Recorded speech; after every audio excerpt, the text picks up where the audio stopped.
Hello mọi người, đây là em bé mới sinh mấy tháng nha. Cười gì cười. Út đi rồi, chết rồi. Sàn xét bữa nay không ai la thì Thương nó xuống sàn. Lì hả mày? Cái đây là cái gì? Dãy dụa. Ôm lại.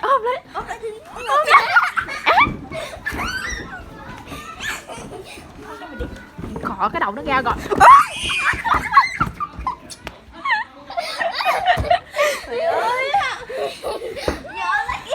Nó rồi.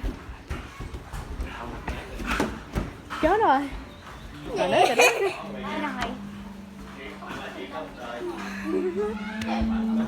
giống rồi.